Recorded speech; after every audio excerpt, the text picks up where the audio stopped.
ప్రభుత్వం అధికారుల నిర్లక్ష్య వైఖరి టెక్స్టైల్ పార్క్ కార్మికుల పట్ల ప్రభుత్వ అధికారుల నిర్లక్ష్య వైఖరి పోరాడదాం యారన్ సబ్సిడీ పెంచి ఇచ్చేంత వరకు పోరాడదాం యారన్ సబ్సిడీ పెంచి ఇచ్చేంత వరకు అనుకోవాలి కార్మికులకు నష్టం చేకూరే విధానాలను మానుకోవాలి టెక్స్టైల్ పార్క్ కార్మికుల పట్ల ప్రభుత్వం అధికారుల నిర్లక్ష్య వైఖరి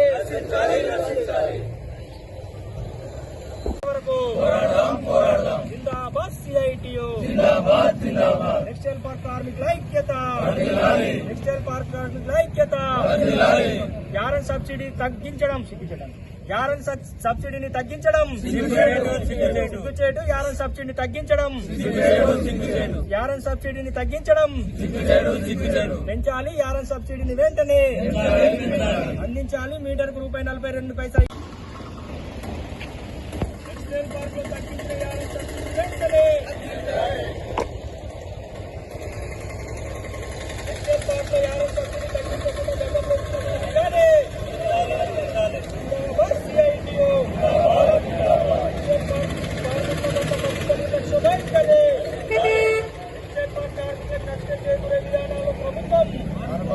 మానుకోవాలి టెక్స్టైల్ పార్క్ కార్మికులకు నష్టం చేకూరే విధానాలను అందించాలి. గతంలో మాదిరిగానే మీటర్కు ₹42 యారన్ సబ్సిడీ అందించాలి. మీటర్కు ₹42 యారన్ సబ్సిడీ టెక్స్టైల్ పార్క్ కార్మికుల పట్ల ప్రభుత్వం అధికారుల నిర్లక్ష్య వైఖరి టెక్స్టైల్ పార్క్ కార్మికుల ఐక్యత పోరాడదాం టెక్స్టైల్ పార్క్ లో యారన్ సబ్సిడీ పెంచి ఇచ్చేంత వరకు పోరాడదాం టెక్స్టైల్ పార్క్ లో యారన్ సబ్సిడీ పెంచి ఇచ్చేంత వరకు టెక్స్టైల్ పార్క్ కార్మికుల పట్ల ప్రభుత్వ నిర్లక్ష్య వైఖరి నశించాలి. టెక్స్టైల్ పార్క్ కార్మికుల పట్ల ప్రభుత్వం అధికారుల నిర్లక్ష్య వైఖరి అందించాలి. మీటర్కు ₹42 యారన్ సబ్సిడీ అందించాలి. మీటర్కు ₹42 యారన్ సబ్సిడీ నశించాలి. కార్మికులకు నష్టం చేకూరే విధానాలు అందించాలి. మీటర్కు ₹42 యారన్ సబ్సిడీ అందించాలి. పోరాడదాం యారన్ సబ్సిడీ పెంచి ఇచ్చేంత వరకు చీరలకు సంబంధించి 10% యారన్ సబ్సిడీకి సంబంధించి కోతలు విధిస్తూ కార్మికులకు నష్టం చేకూరే విధంగా విధానాలను అవలంబిస్తున్నటువంటి ప్రభుత్వము అధికారుల నిర్లక్ష్య వైఖరిని నిరసిస్తూ మరి తగ్గించినటువంటి యారన్ సబ్సిడీని వెంటనే మీటర్కు ₹42 అందించాలనే డిమాండ్ తో ఈ రోజు CITU power loom workers union ఆధ్వర్యంలో టెక్స్టైల్ పార్క్ కార్మికులందరూ కూడా గేట్ ముందు పెద్ద ఎత్తున ధర్నా నిర్వహించడం జరుగుతూ ఉంది. మరి బతుకమ్మ చీరలకు సంబంధించి 2022-23 సంవత్సరాలకు సంబంధించి ఇక్కడ కార్మికులకు 10% యారన్ సబ్సిడీ రావాల్సి ఉంది. గతంలో ఒక మీటర్కు ₹42 యారన్ సబ్సిడీ 4 సంవత్సరాల పాటు అందించడం జరిగింది. మరి ప్రస్తుతం ఉన్నటువంటి కాంగ్రెస్ ప్రభుత్వం కావచ్చు, ఇక్కడ ఉన్నటువంటి చేనేత జౌళి శాఖ డైరెక్టర్ మేడం గారు ఎవరిని సంప్రదించకుండానే మరి కూలీ ఇచ్చిన కూలీ మీద 20% అని చెప్పి తగ్గించి కార్మికులకు నష్టం చేకూరే విధంగా విధానాలను అవలంబిస్తూ ఉంది. మరి ఎవరిని సంప్రదించకుండా నిర్ణయం తీసుకుని కార్మికులకు నష్టం చేకూర్చే విధానాలను మేము తీవ్రంగా వ్యతిరేకిస్తా ఉన్నాము. ఈ విషయం పైన అధికారులకు ఇప్పటికే చేనేత జౌళి శాఖ అధికారులు కావచ్చు, కమిషనర్ గారికి కూడా లెటర్లు ఇచ్చినా కూడా ఇప్పటి వరకు ఎలాంటి స్పందన లేదు. నిన్ననే టెక్స్టైల్ పార్క్ సంబంధించినటువంటి కార్మికుల సబ్సిడీ వివరాలకు సంబంధించి విడుదల చేయడం జరిగింది. దానిలో చూస్తే ఒక్కొక్క కార్మికునికి ఈ 10,000, 20,000 మీటర్లు నడిపిన కార్మికునికి 15 నుంచి 20, 25,000, 30,000 సబ్సిడీ రావాల్సిన కార్మికులు కేవలం 5-6 వేల రూపాయలే వచ్చే పరిస్థితి ఉంది.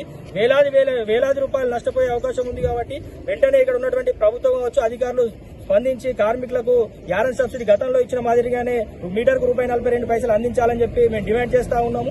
ఈ సందర్భంగా మేము ప్రభుత్వం కావచ్చు, ఇక్కడ ఉన్నటువంటి కాంగ్రెస్ ప్రజాప్రతినిధులను మేము ప్రశ్నిస్తా ఉన్నాము. మరి గతంలో ప్రభుత్వం ఇచ్చినటువంటి దానికంటే మేము మెరుగ్గా అన్ని విధాలుగా కార్మికులు ఆదుకుంటామని చెప్పి హామీ ఇచ్చిర్రు. మరి ప్రస్తుతం చూస్తే తగ్గించి కార్మికుల సంక్షేమ పథకాల్లో కోదలు వేసి కార్మికులకు నష్టం చేకూరే విధానాలను అవలంబించడానికి తీవ్రంగా వ్యతిరేకిస్తా ఉన్నాం.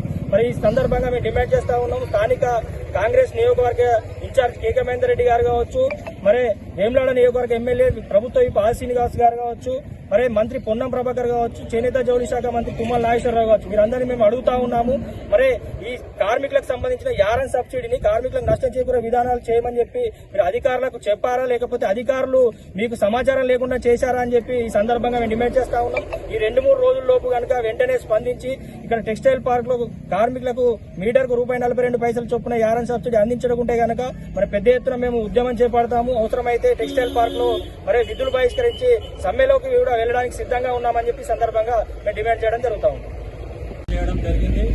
అందులో భాగంగా మరి గత ప్రభుత్వం ఏదైతే ₹42 ఒక మీటర్కి ఇవ్వడం జరిగింది, మరి ఆ ₹42 4 సంవత్సరాలు ఆ ప్రభుత్వం అందించింది. మరి ఈ ప్రభుత్వం వచ్చేసరికి మరి మార్పు తేవాలని చెప్పేసి ప్రభుత్వాన్ని అందరూ కోరి తెచ్చుకున్న ప్రభుత్వం మరి కార్మికులకు ఇంత నష్టం చేకూరుతాని ఎవరు కల్లో కూడా అనుకోలేదు. మరి గత ప్రభుత్వం ఇచ్చిన మాదిరిగానే ఈ ప్రభుత్వం కూడా ₹42 ఇవ్వాలి, ఇచ్చి తీరాలని చెప్పేసి కార్మికులందరూ మరి రోడ్డు మీద వచ్చి ధర్నా కార్యక్రమంలో పాల్గొనడం జరిగింది. మరి మాకు ఎలాంటి సమాచారం లేదు. మరి అక్కడ మన హైదరాబాద్ లో మేడం గారు కూడా మాకు ఎలాంటి సమాచారం లేకుండా ఇక్కడ కూడా ఏడి గారు, సిరిసిల్లలో ఏడి గారు కానీ, మా పార్కుల ఏడి గారు కానీ మాకు ఎలాంటి సమాచారం లేకుండానే మరి తగ్గించి వేతనం మీదకెళ్లి మేము పొందిన కూలి మీదకెళ్లి 20% అని చెప్పేసి ఒక కార్మికునికి 34,000 వచ్చే కార్మికునికి 10-12,000 వచ్చే పరిస్థితి ఏర్పడ్డది. మరి ప్రభుత్వం మరి కార్మికులకు అన్ని విధాలా మేలు చేస్తామని చెప్పడం జరిగింది. మరి ఆ మేలు చేయడం అనేది ఇదేనా అని మేము అందరం కార్మికులందరం అడుగుతా ఉన్నాము. ఇక్కడ ఉన్న మంత్రులు, ఇక్కడ ఉన్న మన స్థానిక ఎమ్మెల్యేలు అయినటువంటి మన వేములవాడ ఎమ్మెల్యే గారు, మరి అట్లే కరీంనగర్ ఎమ్మెల్యే మన ప్రభాకర్ గారు, వీళ్ళందరూ చొరవ తీసుకుని కార్మికులను ఆదుకోవాల్సిన బాధ్యత వారిపైన ఉన్నదని చెప్పేసి ఈ సందర్భంగా నేను మనవి చేస్తా ఉన్నాను వాళ్లకు. మరి కార్మికుల పట్ల ఇట్లా నిర్లక్ష్యం వహించడం సరైన పద్ధతి కాదు. కార్మికులకు యథావిధిగా గత ప్రభుత్వం అందించిన విధంగానే ఈ ప్రభుత్వం కూడా అందించి తీరాలని చెప్పేసి మేము అందరం కోరుతా ఉన్నాం. లేని పక్షంలో ఏదో ఒక రోజు పెద్ద ఎత్తున మరి పనులు బంద్ పెట్టి మాకు వచ్చేంత వరకు మేము పనులు బంద్ పెట్టి రోడ్డు మీద బయటించడానికి కూడా వెనకాడమని చెప్పేసి ఈ సందర్భంగా నేను మనవి చేస్తా ఉన్నాను.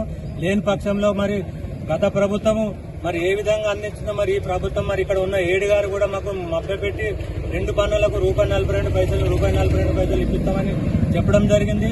ఇప్పుడు వచ్చేసరికి అటు 30 ఇటు 30 అని చెప్పేసి 60 ఇవ్వడం అనేది ఎంతవరకు న్యాయమని పార్కుల కార్మికుల పక్షాన కోరుతా ఉన్నాను. లేని పక్షంలో పెద్ద ఎత్తున ఆందోళన కార్యక్రమం ఉంటుంది. కాబట్టి 2-3 రోజులలో స్పందించి ఇక్కడ ఉన్న అధికారులు, అక్కడ ఉన్న నాయకులు స్పందించి మాకు యథావిధిగా అందించవలసిందిగా కోరుతా ఉన్నాను, డిమాండ్ చేస్తాను.